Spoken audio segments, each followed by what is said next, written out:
Seems that every day we're reminded that we live in an era of great power rivalry, that the rules-based order is fading, that the strong can do what they can and the weak must suffer what they must. I'm helping NATO, and I've until the last few days when I told them about Iceland, they loved me. They called me daddy, right? A country that can't feed itself, fuel itself, or defend itself has few options. When the rules no longer protect you, you must protect yourself. Ever feel like the world's gone off the rails when a president fixates on snatching a massive Arctic island, boasts about being called daddy by global leaders, and casually drops that dictators aren't always bad? Well, buckle in, because that's the whirlwind we're unpacking today from President Donald Trump's latest escapades. Hey folks, welcome back to Politically Canadian, where we sift through the madness to spotlight what matters to us up north. I'm David, and right now, Trump's Greenland obsession is stirring up a storm that's got Denmark fuming, Europe on edge, and Prime Minister Mark Carney delivering a speech that's got everyone buzzing. For countries to go along to get along, to accommodate, to avoid trouble, to hope that compliance will buy safety. Well, it won't. If this sounds like a plot twist from a thriller, you're not wrong. Let's dive right in and see why this could reshape our world. Let's kick off with the core obsession, Greenland. For weeks, Trump has been hammering away at acquiring this vast Danish territory, calling it essential for American security in the Arctic. He's floated everything from tariffs on 8 European nations starting February 1st, jumping to 25% by June, to vague threats of force if Denmark doesn't play ball. Picture this, a semi-autonomous island, home to 57,000 folks, suddenly thrust into a geopolitical tug-of-war.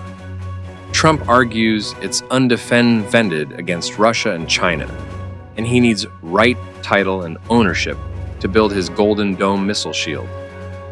But here's the twist. After a huddle with NATO chief Mark Rutte at Davos on January 21st, Trump backed off the tariffs and force, announcing a framework of a future deal for total access to Greenland's resources and military spots, no end date in sight.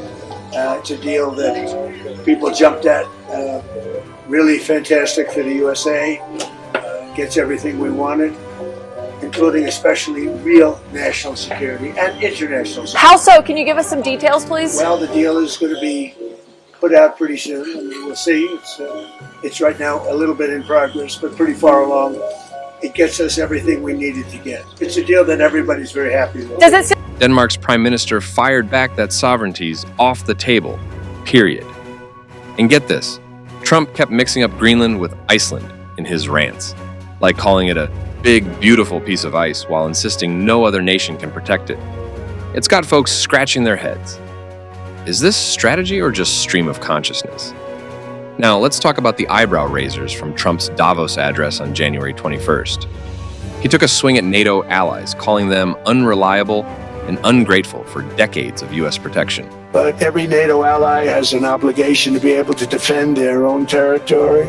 And the fact is, no nation or group of nations is in any position to be able to secure Greenland other than the United States. We're a great power, much greater than people even understand. I think they found that out 2 weeks ago in Venezuela. The United States is treated very unfairly by NATO. I want to tell you that. When you think about it, nobody can dispute it. We give so much and we get so little in return. And I've been a critic of NATO for many years. And yet I've done more to help NATO than any other president by far, than any other person. You wouldn't have NATO if I didn't get involved. But the real jaw-dropper? Trump boasted that European leaders used to call him daddy, referencing NATO's Rutte dubbing him that last year for pushing defense spending. They called me daddy last time. A very smart man said, "He's our daddy, he's running it," Trump quipped. It's got that awkward family reunion vibe, right? And then, post-speech, he mused, sometimes you need a dictator, defending his style amid critics labeling him authoritarian. Not the first time. He's floated being a dictator for one day before. Critics are sounding alarms, saying it's chilling for a leader who just said he'd skip force on Greenland, but ominously added, We will remember if Denmark says no. Playful, maybe. Unsettling? Absolutely. Enter Prime Minister Mark Carney, who stole the show at Davos on January 20th, with a speech that's being hailed as a blueprint for survival in this turbulent era. Let's be clear-eyed about where this leads. A world of fortresses will be poorer, more fragile, and less sustainable. And there's another truth. If great powers abandon even the pretense of rules and values for the unhindered pursuit of their power and interests, the gains from transactionalism will become harder to replicate. Without naming Trump, he declared the rules-based order is not coming back. It's a rupture where big powers wield tariffs as weapons and exploit supply chains. Carney urged middle powers like Canada to band together. If you're not at the table, you're on the menu. He stood solidly with Denmark and Greenland on sovereignty, slamming tariffs as leverage, and called for focused Arctic talks amid Russia as the real threat. Trump fired back the next day, saying Canada lives because of the United States and should be grateful for freebies like protection. Canada gets a lot of freebies from us, by the way. They should be grateful also, but they're not. I watched your Prime Minister yesterday. He wasn't so grateful. But they should be grateful to us. Canada lives because of the United States. Remember that, Mark, the next time you make your statement. Ouch, that's got our alliances feeling frosty. But Carney's words are rallying support, even from opposition corners. Proving Trump's bluster might just unify us more. So, what's the fallout for us? This Greenland saga spotlights Trump's America First push, clashing with our values, cooperation over coercion. It could spike tensions, hit trade, and force us to diversify alliances, maybe cozying up more with Europe or Asia. Carney's vision? Build coalitions to protect our interests, turning this rupture into a reset where middle powers thrive. Witty aside, if Trump's the daddy, maybe it's time for the kids to grow up and chart their own path. This new reality demands we adapt, smart, united, and unbowed. Trump's wild ride from Greenland grabs to dictator nods is a wake-up call, but Carney's showing Canada's got the grit to navigate it. What's your spin on this global shakeup? Spill in the comments. Did Carney nail it, or is Trump onto something? If this breakdown got your gears turning, hit like, share with your crew, and subscribe with the bell for more raw takes on politics that touch our lives. Thanks for hanging out on Politically Canadian. Stay sharp, stay engaged. Catch you next time.